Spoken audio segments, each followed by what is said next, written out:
j'espère que vous allez bien. Moi, je vais très bien par la grâce de Dieu. Commencez par faire ça, voilà, faites ça, ça nous fait beaucoup de bien. Faites ça, likez, commentez, abonnez-vous. Faites ça sans même avoir regardé la vidéo. Bonjour, je suis Annick Abba, alias la femme atypique, alias la femme de ménage. Bienvenue sur ma chaîne. Sur cette chaîne, je valorise mon métier. Je valorise mes congénères, ces hommes et femmes qui exercent deux petits métiers au quotidien pour subvenir à leurs besoins et à ceux de leur famille. Je parle d'entrepreneuriat, j'encourage les femmes à se lancer dans l'entrepreneuriat avec deux petits budgets parce que c'est exactement ce que j'avais fait. Je valorise les femmes noires qui ont enfin compris qu'il était temps qu'elles sortent de leur cuisine et qu'elles participent de manière très active pour le changement de la communauté noire. Je valorise également, bien entendu, les hommes noirs aussi qui ont compris qu'il était temps qu'ils deviennent des hommes, des mâles dominants comme les appelle Zach, des mâles alpha, et qu'ils tiennent tête à tout cela qui, depuis la période de l'esclavage jusqu'à date, nous ont toujours considérés comme des moins que rien. Je parle des changements que le Seigneur opère dans ma vie. Il m'arrive aussi de parler des faits d'actualité. Bref, je parle de beaucoup de choses. Alors, si tout cela t'intéresse, n'hésite pas à t'abonner. J'ai profité vite fait du fait que mes enfants ne soient pas là pour faire cette vidéo. Excusez-moi, excusez le décor, hein. Je vous ai déjà dit que moi, je suis quelqu'un de free. Je ne suis pas là pour vendre du rêve. Donc, j'étais en train de travailler. Là, c'est dans le bureau de chez moi. J'étais en train de travailler et j'ai pensé faire cette vidéo parce que c'est vraiment quelque chose qui est très courant dans notre communauté. C'est-à-dire des personnes qui tiennent des paroles blessantes aux autres sous le couvert de la blague. Alors, je vais vous raconter la petite histoire vite fait. Ça me concerne directement. J'aime danser. Notamment le zouk et les slow. C'est quelque chose que je faisais quand j'étais étudiante parce que pour ceux qui savent déjà, j'ai été étudiante pendant pratiquement 6 ans. J'étais toute seule, loin de ma famille et ça fait partie des choses qui me permettaient de gérer le stress, de gérer la pression, de gérer la solitude parce que je suis à la base très casanière, très réservée, très introvertie, même si j'ai décidé de changer. Je vais en parler dans une autre vidéo. J'ai décidé de me bouger vraiment parce que c'est important. Donc, ce qui fait que quand j'étais étudiante, j'aimais danser, j'aimais écouter de la musique. D'ailleurs, mes premières vidéos sur YouTube, c'était ça, hein, des vidéos dans lesquelles je dansais. Alors, hier, il m'arrive souvent de danser, hein, jusqu'à présent, quand j'ai un peu de temps pour essayer de décompresser, je mets à danser. Alors, hier, j'ai dansé du zouk et j'ai fait 2 statuts sur YouTube, non, sur Facebook et sur WhatsApp. Alors, il y a une personne que je considérais comme mon amie qui a commenté en disant... parce que la personne m'a dit, ouais, attendez, je m'en mets les pinceaux. Alors, il y a une personne qui est mon amie, qui est toujours mon amie, qui vit au Canada, qui a commenté, qui a dit Chouba. Alors, ceux qui sont camerounais, Chouba, c'est genre quand une personne est en train de danser et tu dis Chouba pour l'encourager. Et sur la deuxième vidéo, j'ai donc fait un commentaire en disant, Alain, je ne suis pas ton égal. Il s'agit bien d'Alain, enfin celui qui est au Canada. Et je lui ai dit pourquoi. Il est mon aîné, mais bon, comme il m'appelle toujours grande sœur, donc moi je l'incrique souvent en lui disant je ne suis pas ton égal. Alors, l'autre que je vais nommer Y, il a donc vu ça, il dit ouais, il me commente en disant ouais, ce n'est plus Alain maintenant, tu n'as même pas honte, tu me déçois. Donc, puisque c'est une personne pour laquelle j'avais de l'estime, je me dis, ok, je vais lui expliquer la situation. Je lui dis, Alain, c'est juste un ami. Il est au Canada. Le gars, il est marié. Il a sa femme. Vous allez me dire que marié, ça ne veut rien dire. Mais bon, je vous le dis quand même. Donc, le gars est marié. Il a sa famille. Il a ses enfants. Donc, il n'y a rien entre lui et moi. On est juste amis. Il me dit, ouais, c'est ça. Donc, je fais la capture d'écran de mes échanges avec Alain, notamment nos échanges d'hier. Je lui envoie. Et là, il me dit, de toute façon, tu n'es qu'une petite bordel. Ok, alors je lui demande, tu crées qui de bordel? Et c'est après donc que je lui ai envoyé la capture d'écran, non pas pour me justifier, mais comme j'avais encore de l'estime pour lui, c'était juste pour clarifier les choses. Et j'estime que quand vous avez du respect pour une personne, si elle vous interpelle d'une manière ou d'une autre, la moindre des choses, c'est quand même de rassurer la personne ou alors d'essayer de lui expliquer les choses ou je ne sais pas trop rassurer, dites comme vous voulez ou de vous justifier. C'est à vous d'en juger. En tout cas, moi, je ne voulais pas me justifier. Et quand je l'ai fait, je l'ai bloqué. Alors, je voulais faire cette vidéo pour dire à une personne qui tombera sur cette vidéo que dans notre communauté, c'est très courant. Des personnes qui vous rabaissent, qui vous insultent, qui glissent des petits mots pour vous dévaloriser, pour vous mépriser sous couvert de la blague. Il ne faut plus laisser passer ce genre de choses. C'est justement parce qu'on laisse passer ce genre de choses que ça prospère tout simplement. Excusez-moi. Il me disait que ma batterie est faible.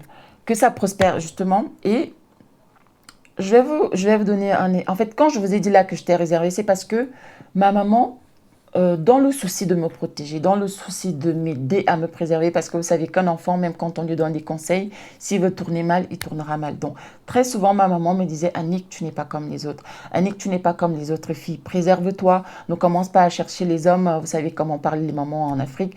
Donc, elle me disait toujours, ne commence pas à chercher les hommes, préserve-toi. Et donc, elle faisait vraiment dans le souci de me préserver.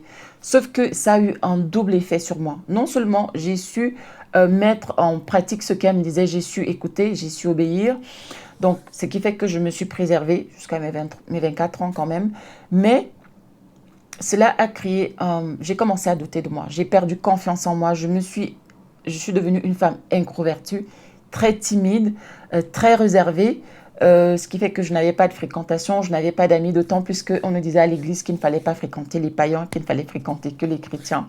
Bref, c'est depuis l'école du dimanche qu'on nous disait ça. À juste titre, hein, bien sûr, à juste titre, parce que une fois j'étais avec mes camarades à l'école, ce qu'on dit souvent que les mauvaises compagnies corrompent les bonnes mœurs, on était 4 et 3 sont allés dans une boutique. Je ne sais pas ce qui s'est passé. Elles ont payé pour 2 paquets de biscuits, mais le vendeur leur en a donné 3. Alors, dans le groupe, on était 2 sérieuses et 2 qui l'étaient moins. Et celle qui était sérieuse, qui était entrée dans la boutique avec elles, quand elles sont sorties, elle leur a dit, ce que vous avez fait n'est pas bien. Et elle m'a dit à moi, parce qu'elle savait que elle et moi, on avait plus ou moins les mêmes valeurs, sauf que sous l'effet de l'influence ou parce que je voulais faire genre, j'ai dit, ouais, mais c'est normal, vous n'êtes pas responsable. Si vous a donné 3 au lieu de 2, tant pis. Mais je m'en suis tellement voulu. Elle m'a regardé bizarrement comme pour dire, Annick, tu es sûre de ce que tu fais? Mais comme je voulais aussi paraître genre, ouais, je suis dure, quoi. J'ai menti alors qu'honnêtement, on aurait dû aller rendre le paquet de biscuits. C'est pour vous dire que à l'église, quand on nous disait que de fréquenter les chrétiens, c'était à juste titre. Je ne prétends pas que tous les chrétiens sont saints. Non, non, non, c'est pas ce que j'ai dit. Bref, c'était une parenthèse. Alors, ça a vraiment créé le doute en moi. J'étais convaincue par rapport à mon handicap parce que je suis handicapée. Mon handicap est caché. Il est quelque part, je ne sais pas trop où. Et donc, par rapport à ça, ma maman voulait vraiment me préserver. Et j'ai commencé à douter de moi. Ce qui fait que j'étais extrêmement renfermée. Et donc, voilà. Et quand j'ai commencé à m'intéresser au développement personnel, je commençais à travailler sur moi. Honnêtement, s'il m'avait dit ça il y a 2 ans, ça m'aurait affligé une souffrance incroyable. Parce qu'il y a encore 2 ans, j'étais une femme extrêmement renfermée, une femme extrêmement timide qui manquait de confiance en elle, qui avait peur même de parler aux gens dans la rue. J'en parle dans mes vidéos. Quand je marchais dans la rue, je marchais tête baissée parce que j'étais convaincue que les autres me voyaient comme je me voyais.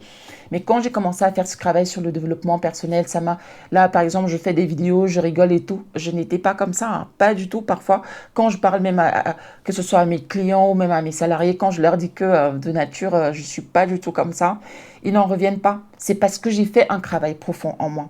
Ce n'est pas des choses qui pleuvent, hein, non. Si vous ne travaillez pas en vous, si vous ne fournissez pas des efforts pour changer, rien ne se fait tout seul. Donc, heureusement qu'il m'a dit ces choses-là dans une période de ma vie où voilà, j'ai fait ce travail-là en moi, j'ai pris à avoir confiance en moi, je sais ce que je vaux, je connais mes intérêts sans prétention aucune, ce qui fait que quand une personne essaie de me rabaisser honnêtement, si ce n'est pas une critique constructive, ça ne m'atteint pas. Par contre, il faut savoir s'éloigner de ce type de personnes et c'est pour ça que je fais cette vidéo. Parce que dans notre communauté, justement, il y a toujours des personnes comme ça. Non, je blaguais. Ah non, non, j'étais en train de rigoler. Non, ces personnes ne rigolent pas. Elles vous disent ce qu'elles pensent de vous. Et si vous laissez ce genre de personnes autour de vous, ce qui va se passer, c'est quoi? Elles vont vous pourrir la vie. Elles vont vous pourrir l'existence. Parfois, c'est la belle famille. Parfois, même, c'est dans votre propre famille. Parfois, c'est le conjoint, c'est la conjointe. C'est vos frères, c'est vos sœurs. Parfois, même, c'est les parents. C'est vrai qu'on installe les parents sur un piédestal et que c'est des sujets tabous, mais il existe des parents toxiques, il existe des parents nocifs. Alors, pour le cas de ma maman, elle le faisait pour mon bien, mais imaginez-vous pour les d'autres parents qui sont toujours en train de comparer leurs enfants avec les voisins, les enfants du voisin, les cousins, les machins. Ah, tu as vu comment telle a fait ceci, telle est brillante, telle s'est mariée, sans se poser la question que, ok, si les enfants du voisin ont toujours des bonnes notes, qu'est-ce que le voisin fait pour que ses enfants aient des bonnes notes? Parce que toi, tu es là, tes enfants, il n'y a pas de suivi, tu ne prends pas des professeurs de soutien au Cameroun, on appelle ça les répétiteurs. Tu ne prends pas de répétiteur à tes enfants, tu ne regardes même pas leur cahier, tu ne vérifies pas s'ils ont des devoirs, mais en fait, tu ne cherches pas à savoir, tu ne vas pas rencontrer les professeurs, les enseignants, les maîtresses pour savoir comment ton enfant se comporte à l'école, mais tu t'attends à avoir des bonnes notes. Oh non, non, non. Et donc, tu vas commencer à danser tes enfants, tu vas commencer à faire des reproches à tes enfants sans toi-même chercher à savoir quelle est ta part de responsabilité sur les échecs de tes enfants. Et donc, ce genre de parents sont toxiques. Malheureusement, on ne peut pas bloquer son papa ou sa maman parce que moi, celui-là, je l'ai bloqué tout de suite, je l'ai sorti de ma vie et ça en est terminé là. Parce qu'une personne qui te dit ça, d'autant plus que quand je lui ai fait savoir que je n'ai pas du tout apprécié son commentaire, il m'a dit, il a répondu en disant touché. C'est-à-dire qu'il n'a pas tenu compte du fait que il avait déjà exagéré, qu'il m'avait déjà manqué de respect. Il a insisté en disant touché. Donc voilà une personne qui prend du plaisir à nuire les autres, qui, en tout cas, je parle de moi, je ne sais pas comment il se comporte avec les autres, qui a pris du plaisir à me nuire, qui a pris du plaisir à m'insulter, à me mépriser. Et ça, je ne l'accepte plus parce que c'est des choses qui, pendant des années, m'ont détruite. C'est des choses qui, pendant des années, m'ont fait beaucoup de mal. C'est-à-dire, je laissais autour de moi des personnes me mépriser, me rabaisser, me dévaloriser, me chosifier, me manquer de respect, me faire tout ce que vous pouvez imaginer, jusqu'à ce que, justement, je commence à m'intéresser au développement personnel et que je dise stop, ou alors que j'apprenne à dire stop. Ce qui fait que je le fais même dans ma propre famille. C'est-à-dire que j'ai appris à dire la vérité aux gens. J'ai appris à dire aux gens non, là tu m'as fait mal, là tu as exagéré, là je n'accepte pas que tu me fasses ça. D'autant plus que j'avoisine quand même 40 ans, je ne suis plus une gamine alors parce que je suis la cadette de ma famille et donc pendant longtemps on m'a considérée comme la petite dernière où tout le monde pouvait dire ce qu'il voulait ou tout le monde pouvait faire ce qu'il voulait. Et il a fallu à un moment que j'apprenne à dire stop. Donc, je voulais faire cette vidéo vite fait pour dire à une personne, apprenez à dire stop. Apprenez à vous éloigner des personnes toxiques.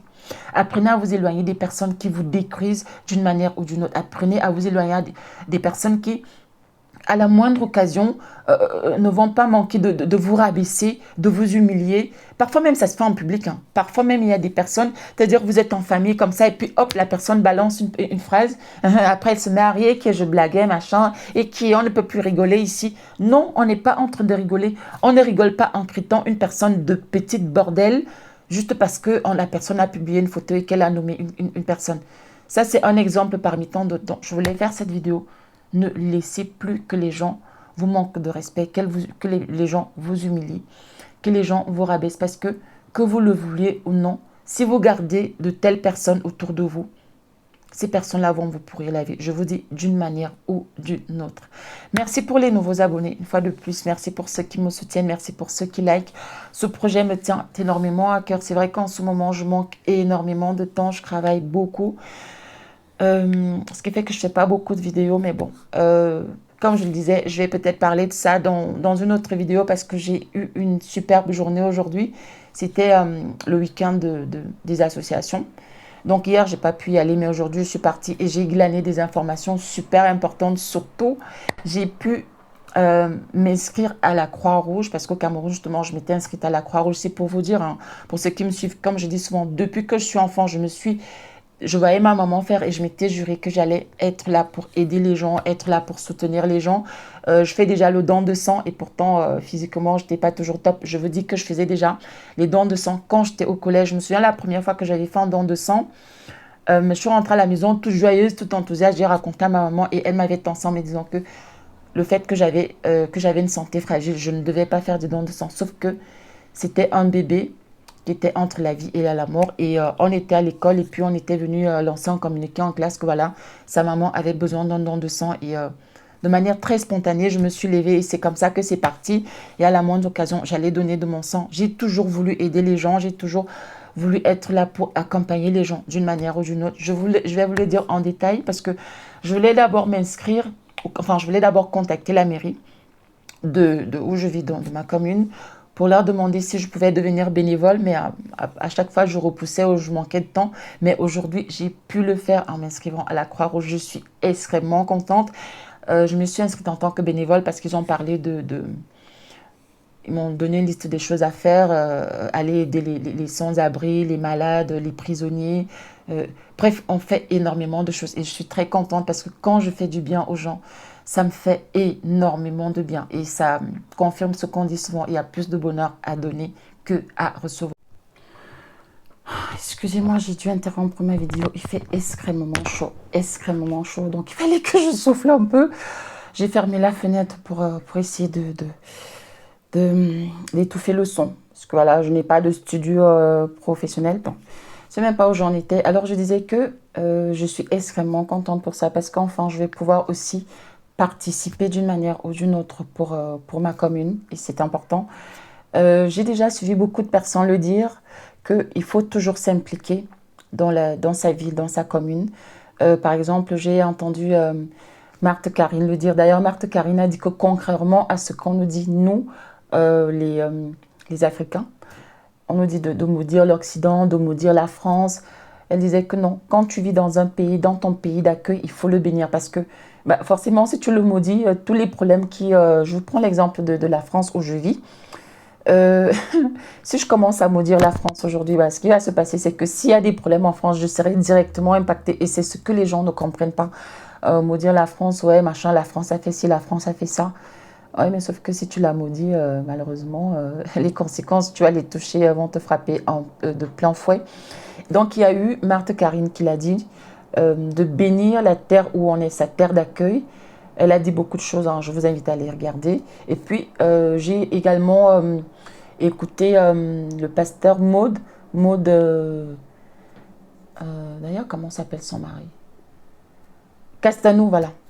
Le pasteur Maud Castanou l'a dit qu'ils se sont impliqués dans la vie politique de leur ville, de leur commune. Je sais que c'est toujours où ils habitent, c'est leur ancienne commune en tout cas. Elle le disait. Et puis il y a aussi eu Jean-Claude Tipama qui disait la même chose. Son épouse aussi qui se sont impliqués dans leur commune. Et donc je me suis dit que c'était important effectivement de s'impliquer dans la vie de sa commune parce que quand on vous donne, vous allez me dire que oui, je paye les impôts, machin truc, mais sauf que quand on te donne, il faut aussi savoir donner en retour. Et faire du bénévolat, honnêtement, peut-être un samedi par mois, honnêtement, ça prend pas beaucoup de choses. Hein, parce que vous savez, moi, depuis que je me suis lancée dans l'entrepreneuriat, ou même j'ai vécu des situations difficiles, je vais peut-être en parler dans une vidéo où j'étais tellement, mon binôme et moi, tellement dans une situation difficile qu'on a dû faire appel à des aides et c'est comme et des personnes qui nous aidaient, c'était des bénévoles. Donc très souvent, on attend que les choses nous tombent toutes cuites dans nos assiettes. Parfois, même si on pouvait se lever le matin et trouver que tout était déjà prêt, on n'hésiterait pas. Mais on ne sait pas que derrière tout ça, il y a des personnes parfois qui sont des bénévoles, que derrière tout ça, il y a parfois des personnes qui se privent de sommeil, qui se privent de tellement de choses pour que nous puissions avoir notre confort. Donc, honnêtement, je vous y invite, j'en parlerai davantage parce qu'honnêtement, si je suis extrêmement contente, je vous en parlerai davantage dans une autre vidéo.